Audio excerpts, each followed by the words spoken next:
जय हिंद। नमस्कार फ्रेंड, ज्योति क्लासेस में आप सभी का एक बार फिर से स्वागत है। हेलो दोस्तों, कैसे हैं आप सभी? आई होप आप सभी बहुत ही अच्छे होंगे, स्वस्थ होंगे, स्टडी अपनी कंटिन्यू कर रहे होंगे। चलते हैं हमारी आज की मॉर्निंग की क्लास की तरफ। सभी को सुप्रभात, गुड मॉर्निंग। देखते हैं आज के दिन क्या है कुछ खास। आज है 23 जून और 23 जून के बारे में देख लेते हैं कि आज के दिवस को हम किस डे के रूप में मनाते हैं। तो फ्रेंड्स, 23 जून को हर साल अंतर्राष्ट्रीय ओलंपिक दिवस अर्थात इंटरनेशनल ओलंपिक डे के रूप में मनाया जाता है। आज के दिन को हम किस दिवस के रूप में मनाते हैं? तो अंतर्राष्ट्रीय ओलंपिक दिवस अर्थात इंटरनेशनल ओलंपिक डे के रूप में आज के दिन को मनाया जाता है। क्वेश्चन बन जाता है कि पहली बार ओलंपिक दिवस कब मनाया गया? तो ध्यान दीजिएगा, पहली बार अंतर्राष्ट्रीय ओलंपिक दिवस 1948 में मनाया गया और यह दिवस इसलिए मनाया गया है जो कि 1894 को पेरिस में अंतर्राष्ट्रीय ओलंपिक समिति की स्थापना की याद दिलाता है। यानी कि जो 1894 को पेरिस में अंतर्राष्ट्रीय ओलंपिक समिति की स्थापना हुई थी, उसी की याद में जो है ये दिवस मनाया जाता है। और इस दिवस को मनाने का उद्देश्य क्या है? तो फ्रेंड्स, खेल, स्वास्थ्य और एकजुटता का जश्न मनाने के लिए यह दिवस प्रत्येक वर्ष मनाया जाता है। और इस बार 2025 अंतर्राष्ट्रीय ओलंपिक दिवस की थीम क्या है? तो आपको पता होना चाहिए। इस बार अंतर्राष्ट्रीय ओलंपिक दिवस की थीम है इतिहास, महत्व और वैश्विक उत्सव। ध्यान दीजिएगा, क्या थीम है अंतर्राष्ट्रीय ओलंपिक दिवस की 2025 की? तो इतिहास, महत्व और वैश्विक उत्सव। तो ये तो हमने देख लिया कि आज के दिन क्या है कुछ खास। अब चलते हैं हमारी क्लास की तरफ। जैसा कि आप सभी जानते हैं, हम कर रहे हैं होम साइंस की सीरीज, जिसमें क्लास 6 से 12 की बुक को कवर कर रहे हैं और अभी तक क्लास 6 से 10 हमने कंप्लीट कर लिया है। हम कर रहे हैं क्लास 11 जो कि ऑलमोस्ट कंप्लीट होने ही वाला है। आई होप आपने हमारी सारी प्रीवियस क्लासेस देखी होगी। नहीं देखी तो प्लेलिस्ट में जाइए, आपका जिस भी कॉन्सेप्ट से रिलेटेड जो भी डाउट है आप जा करके प्लेलिस्ट में अपने डाउट्स क्लियर कर सकते हैं। क्योंकि हमने हर टॉपिक को बहुत ही डिटेल में पढ़ा है। इतने डिटेल में पढ़ने का एक ही उद्देश्य है कि एक बार आप इस सीरीज़ को देखिए, समझिए, ताकि होम साइंस से रिलेटेड कोई भी डाउट आपके माइंड में ना रह जाए। चाहे आप किसी भी क्लास के लर्नर से किसी कॉम्पिटिटिव एग्जाम की प्रिपरेशन कर रहे हैं या फिर किसी भी फील्ड में होम साइंस से अपना करियर देख रहे हैं, सभी के लिए सीरीज़ काफ़ी हेल्पफुल होने वाली है। तो प्लीज़ चैनल पर फर्स्ट टाइम विजिट किए हैं तो चैनल को लाइक, शेयर और सब्सक्राइब करें। साथ ही साथ अपनी राय भी हमें कमेंट के माध्यम से अवश्य बताएं, क्योंकि आपका हर एक फीडबैक हमारे लिए बहुत ही महत्वपूर्ण होता है। चलिए, कुछ बातें कर ली हमने अपनी सीरीज़ के बारे में, जो कि बहुत ज़रूरी होती है। आपको पता होना चाहिए आप पढ़ाई किस लिए कर रहे हो और क्या पढ़ रहे हो। अब चलते हैं हमारी क्लास की तरफ। आज का जो हमारा टॉपिक होने वाला है, हमारा परिधान, यानी कि आवर अपैरल के बारे में हम पढ़ेंगे। जी हाँ, आज हमारा जो है टॉपिक क्या है? हमारे परिधान अर्थात आवर अपैरल के बारे में हम पढ़ने वाले हैं। बट इसको करने से पहले प्रीवियस क्लास में क्या पढ़ा था, एक बार क्विक रिवीजन के माध्यम से आपको बता देती हूँ। प्रीवियस क्लास में फ्रेंड्स हम जो चैप्टर कर रहे थे स्वास्थ्य, पोषण और स्वस्थता से रिलेटेड, उसी से रिलेटेड हमने कुछ क्वेश्चन आंसर्स की प्रैक्टिस की थी। जी हाँ, जो कि बहुत ही इंपॉर्टेंट थी। हमने क्वेश्चन आंसर्स की प्रैक्टिस की, जैसा कि हम हमेशा करते हैं। पहले हम टॉपिक कंप्लीट करते हैं, देन उसी से रिलेटेड हम क्वेश्चन आंसर्स की प्रैक्टिस करते हैं। तो वो हमारा प्रीवियस क्लास में हुआ था। आई होप आपने उस क्लास को देखा होगा। नहीं देखा है तो जाके देख लीजिए, प्लेलिस्ट में आपको मिल जाएगी, क्योंकि बहुत ही इंपॉर्टेंट है। अगर हम कोई क्लास जो हमारे टॉपिक की, अगर हम उनको ना भी पढ़ें, बट अगर हम क्वेश्चन आंसर्स की जो क्लास होती है उसकी प्रैक्टिस कर लेते हैं, तो काफ़ी हद तक हमारे कॉन्सेप्ट्स क्लियर हो जाते हैं। इसीलिए वो क्लास बहुत ही इंपॉर्टेंट है, आप जाके देख सकते हैं। और कोई डाउट है तो कमेंट के माध्यम से आप पूछ सकते हैं। तो ये तो हमारी प्रीवियस क्लास के बारे में मैंने आपको बता दिया। अब चलते हैं हमारे परिधान के तरफ। तो हम इसमें बेसिकली पढ़ने के वाले, एक बार आपको पूरा ओवरव्यू दे देते हैं और आप चाहे तो इसका स्क्रीनशॉट भी ले लीजिए। तो इस पूरे चैप्टर में हम पढ़ेंगे वस्त्रों के कार्य एवं उनका चयन। भारत में वस्त्रों के चयन को प्रभावित करने वाले कारक कौन कौन से हैं? बच्चों की वस्त्र संबंधी मूल आवश्यकताओं को समझना। बाल्यावस्था की विभिन्न अवस्थाओं में परिधान संबंधी आवश्यकताएं क्या हैं? विशेष आवश्यकताओं वाले बच्चों के लिए कपड़े। तो इन सारे ही जो ये टॉपिक हैं, इन सारे ही टॉपिक पे हम चर्चा करेंगे इस अध्याय यानी कि हमारे परिधान के माध्यम से। स्टार्ट करते हैं। फर्स्ट हमारा जो टॉपिक है, वस्त्रों के कार्य और उनका चयन। वस्त्र व्यक्ति को पर्यावरण से सुरक्षित रखने के साथ साथ उसके व्यक्तित्व पर भी प्रभाव डालते हैं। उचित वस्त्रों के प्रयोग से व्यक्ति का आत्मविश्वास बढ़ता है। प्रत्येक व्यक्ति विभिन्न प्रकार के वस्त्र पहनता है, जिनका चयन वह स्वयं या अपने किसी मित्र अथवा संबंधी की सहायता से करता है। वस्त्रों का चयन निम्न आधार पर किया जाता है। नंबर 1 है शालीनता अर्थात मर्यादा। कपड़े पहनना सभी के लिए अनिवार्य है क्योंकि मनुष्य एक सामाजिक प्राणी है। बच्चे बिना कपड़े पहने इधर उधर घूमते हैं, जिन्हें शरीर को ढककर रखना सिखाया जाता है क्योंकि हम कपड़े मर्यादावश भी पहनते हैं। मर्यादा संबंधी धारणाएं समाज द्वारा बनाई जाती हैं। ये अलग अलग समाज के लिए अलग अलग होती है। जैसे कोई समाज इसे शालीनता अर्थात मॉडेस्टी मानता है तो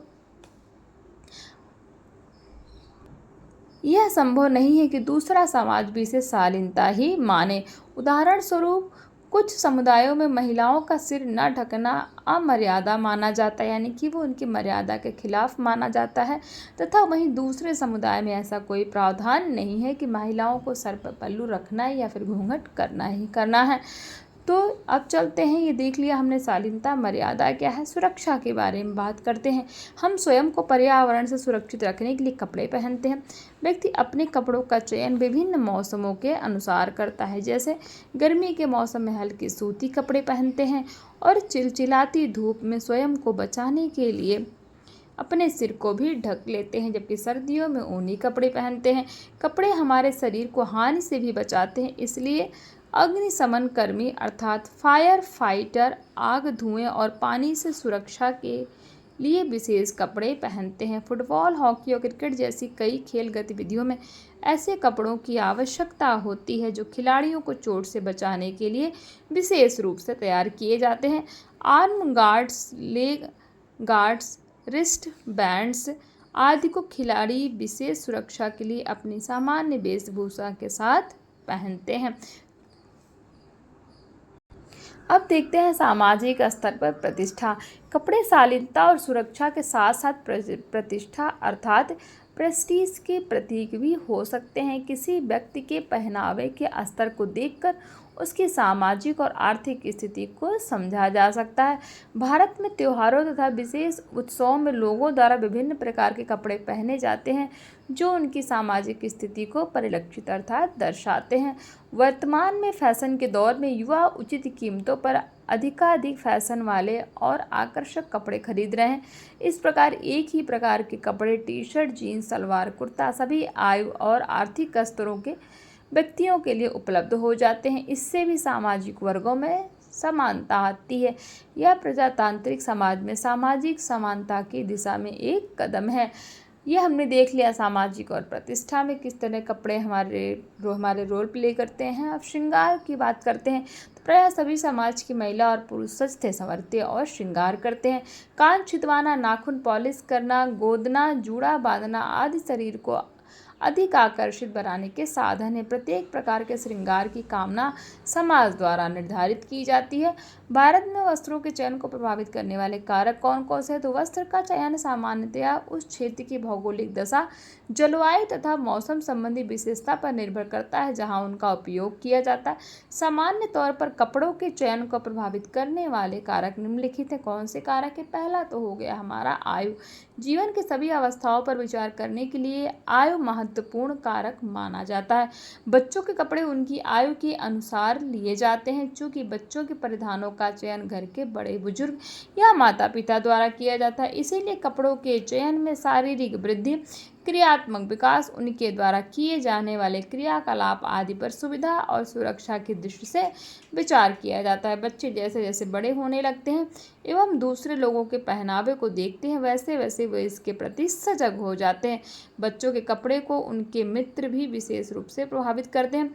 बच्चों के कपड़े होने पर उनके पहनावे का रूप भी बदल जाता है। किशोरावस्था में तीव्र शारीरिक परिवर्तन के कारण लड़के और लड़कियों का पहनावा अलग अलग होता है।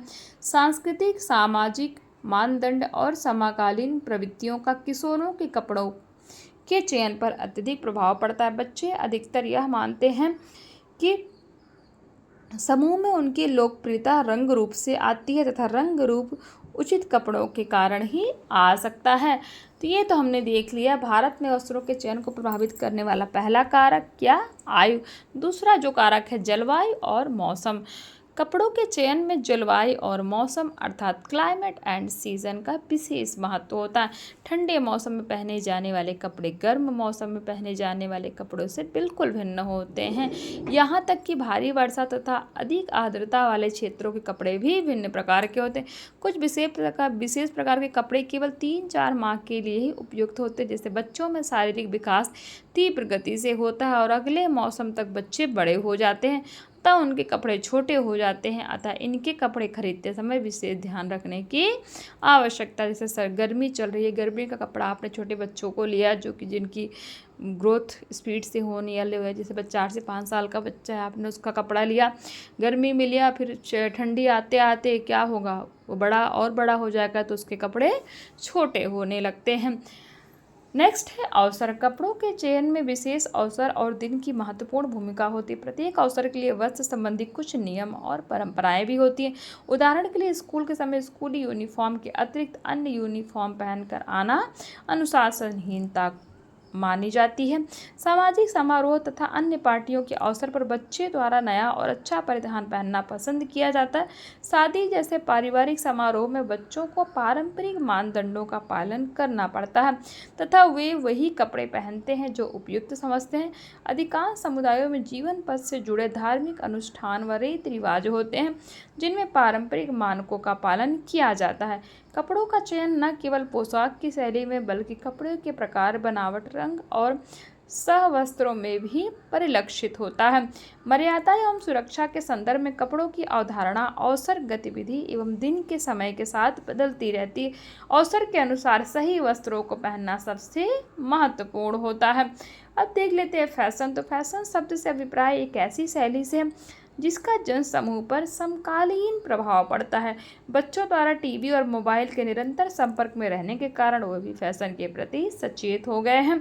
बच्चे फैशन में सबसे अधिक फिल्मी सितारे, खिलाड़ियों, महत्वपूर्ण व्यक्तियों से प्रेरित होते हैं। फैशन कपड़े के रंग, डिजाइन, आकृति में परिलक्षित होता है। कुछ परिधान किसी क्षेत्र विशेष में प्रचलित होते हैं तथा कुछ फैशन की विशेषताओं को अधिक उजागर करते हैं। ऐसे परिधान अधिक समय तक फैशन में नहीं रहते। फैशन का यह रूप फैड्स कहलाता है। ध्यान दीजिएगा, क्या कहलाता है? फैड्स कहलाता है। यह बच्चों और किशोरों को अधिक प्रभावित कर सकता है। तो ये तो हमने फैशन के बारे में जान लिया। अब 5वां कारक देखते हैं, जो क्या है, वो है हमारी आय। तो आय या धन सबसे महत्वपूर्ण सामर्थ्य है जो कपड़ों के चयन को प्रभावित करता है।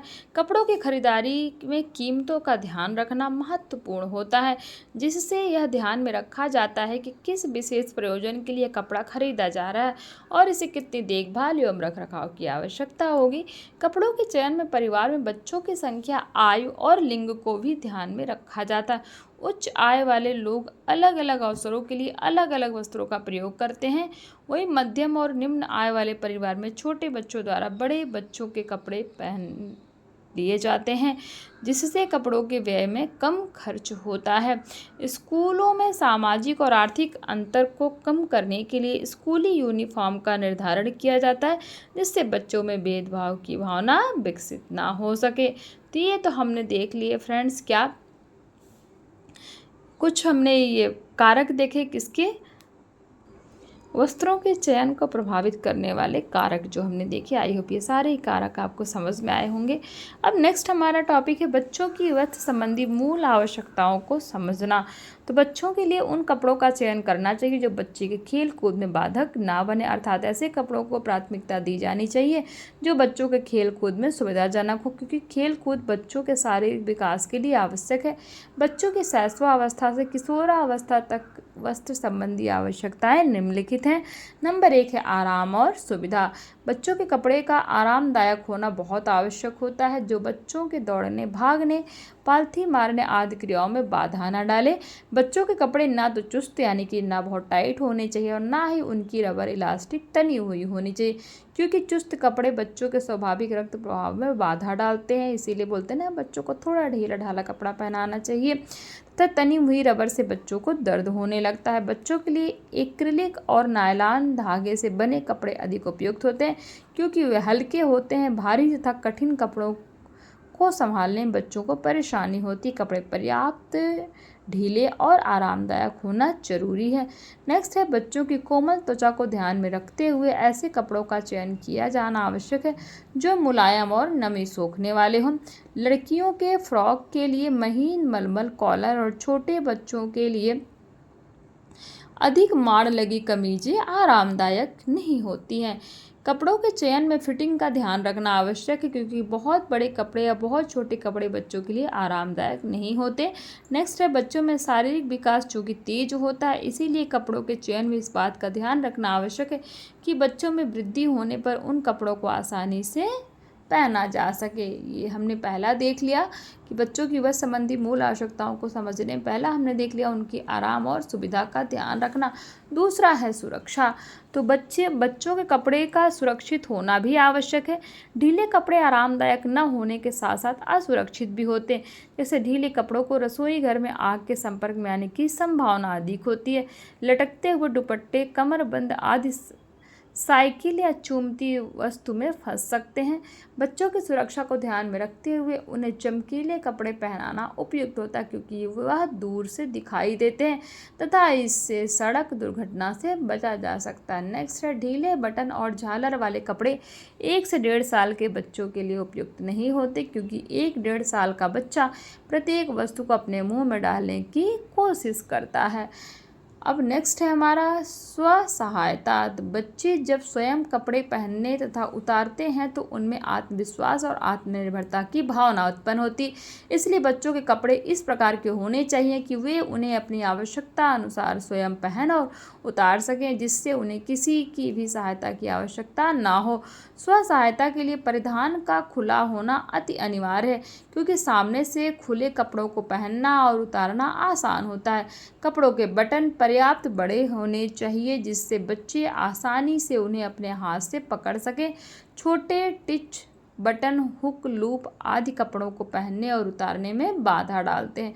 नेक्स्ट है हमारा दिखावट। तो कपड़ों के चयन में पसंद और नापसंद अनिवार्य है, इसलिए बच्चों को अपनी पसंद व्यक्त करने के लिए अनुमति मिलनी चाहिए। यानी कि बच्चों को भी बताना चाहिए कि किस तरह के कपड़े पसंद करते हैं, उनको भी ले जाना चाहिए जब भी आप उनके लिए कपड़े खरीदते हैं। छोटी उम्र में कपड़ों का चयन करना बच्चों में कपड़े चुनने की क्षमता का विकास करेगा। बच्चों के लिए साधारण तथा छोटे छोटे चेक या हल्के फुल्के छोटे प्रिंट सर्वोत्तम होते हैं क्योंकि बड़े प्रिंट और डिजाइन छोटे बच्चों के अनुरूप नहीं होते हैं तथा इससे बच्चों का व्यक्तित्व छिप जाता है। नेक्स्ट हमारा वृद्धि के लिए गुंजाइश।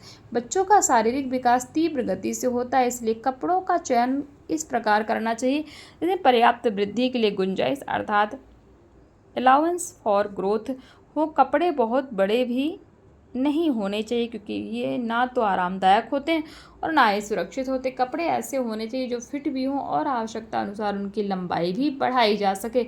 सिकुड़ने वाले कपड़े का चयन नहीं करना चाहिए।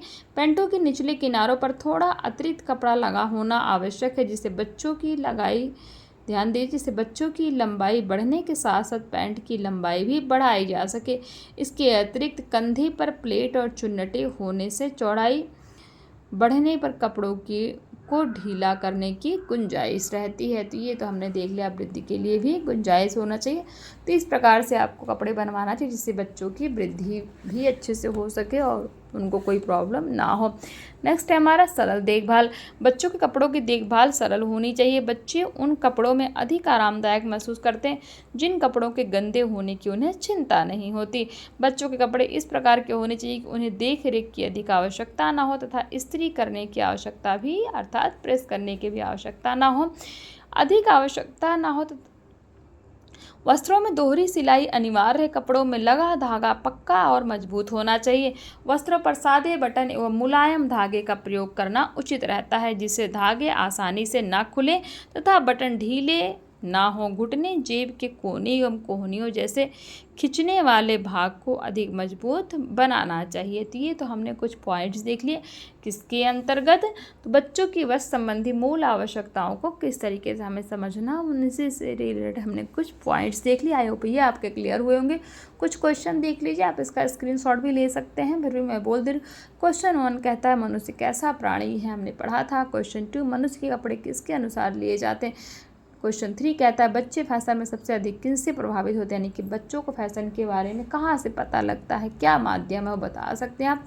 क्वेश्चन 4 कहता है स्कूलों में सामाजिक और आर्थिक अंतर को कम करने के लिए किसका निर्धारण किया जाता है। और 5th और लास्ट क्वेश्चन कहता है बच्चों के कपड़ों की देखभाल कैसी होनी चाहिए। तो ये कुछ क्वेश्चन है फ्रेंड्स, आप इनको सॉल्व करिएगा, ये क्वेश्चन आपसे सॉल्व हो जाएंगे। बट कब, जब आप पहले भी वीडियो को देखेंगे, जितने भी टॉपिक्स हमने इससे रिलेटेड अभी किए उनको समझेंगे, तब ये क्वेश्चन आपसे सॉल्व होंगे और आप अपना एनालिसिस कर पाएंगे।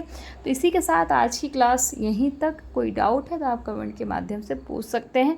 मिलते हैं हमारी नेक्स्ट क्लास में, तब तक के लिए जय हिंद, नमस्कार। हंसते रहिए, मुस्कुराते रहिए, एक दूसरे की हेल्प करते रहिए। और हाँ फ्रेंड्स, अगर कॉन्सेप्ट्स क्लियर हो रहे हैं, टॉपिक समझ में आ रहा है, तो जाते जाते चैनल को सब्सक्राइब करके बेल आइकन अवश्य प्रेस करके जाइएगा। धन्यवाद।